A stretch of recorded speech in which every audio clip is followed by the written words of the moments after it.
into it.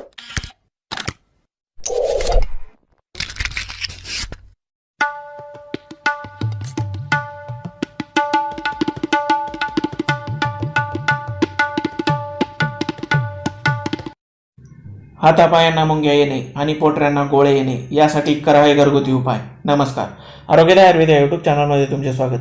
मित्रांनो, ज्यांचे वजन जास्त असते अशा व्यक्ती एका जागी किंवा ठराविक पोझिशनमध्ये जास्त काळ बसून राहिल्यानंतर हातापायांना मुंगे येणे साहजिक असते.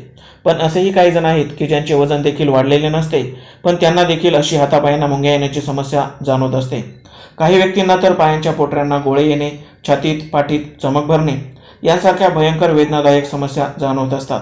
पण आज आपण असे उपाय पाहणार आहोत ज्यांच्या वापराने आणि काही सोपे व्यायाम प्रकार केल्याने या समस्येपासून कायमची सुटका करून घेऊ शकतो.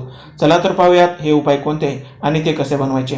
पण यापूर्वी तुम्ही जर आमच्या चॅनलवर नवीन असाल आणि अजूनही आमचा चॅनल सबस्क्राईब केला नसेल तर लगेच व्हिडिओ खाली लाल रंगाचे सबस्क्राईब बटन दाबून शेजारील बेलवर क्लिक करा आणि आमच्या असेच आरोग्यवर्धक माहितीने परिपूर्ण व्हिडिओ सर्वप्रथम पहा. मित्रांनो, हातापायाला मुंग्या येण्याच्या समस्येपासून सुटका करण्यासाठी आपण एकूण 2 उपाय पाहणार आहोत. त्यापैकी पहिला उपाय बनवण्यासाठी आपल्याला आवश्यक आहे 1 ग्लास कोमट दूध. दूध हे मल्टीव्हिटॅमिनचा स्रोत असते. पायाला गोळे येणे, मुंग्या येणे, चमक उठणे यांसारख्या समस्या व्हिटॅमिन B12च्या कमतरतेमुळे उद्भवत असतात. दुधाच्या सेवनाने त्याची पूर्तता होते. यानंतरचा घटक म्हणजे हळद. हळद अँटीबॅक्टेरियल तर असतेच, पण हळदीमधील अँटी इन्फ्लॅमेटरी प्रॉपर्टीज सांध्यांचे दुखणे, सांध्यांचे आखडणे दूर करतात. आपण अर्धा चमचा एवढी हळद पावडर घेऊन या दुधामध्ये मिसळून घ्यायचे आहे. याचे सेवन रोज रात्री झोपण्यापूर्वी अर्धा तास आधी करायचे आहे. दुसरा उपाय बनवण्यासाठी आपल्याला आवश्यक आहे 1 ग्लास कोमट पाणी. काही व्यक्तींना सकाळी अंथरुणावरून उठल्यानंतर पाय जमिनीवर टेकवता क्षणी पायाला मुंग्या येतात किंवा पोटऱ्यांना, मांड्यांना गोळे येऊन तीव्र वेदना जाणवतात.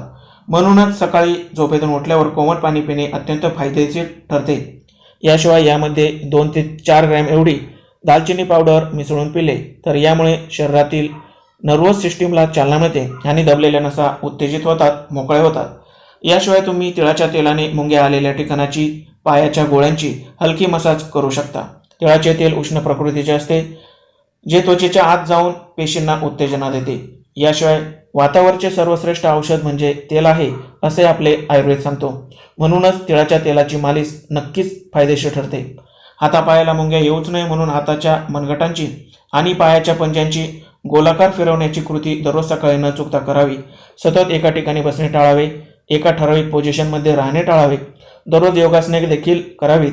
याशिवाय शरीरातील रक्ताची कमतरता भरून काढण्यासाठी बीटाचा ज्यूस देखील काही दिवस नियमित सेवन करावा. माहिती आवडल्यास गरजवंतांना देखील शेअर करा. धन्यवाद.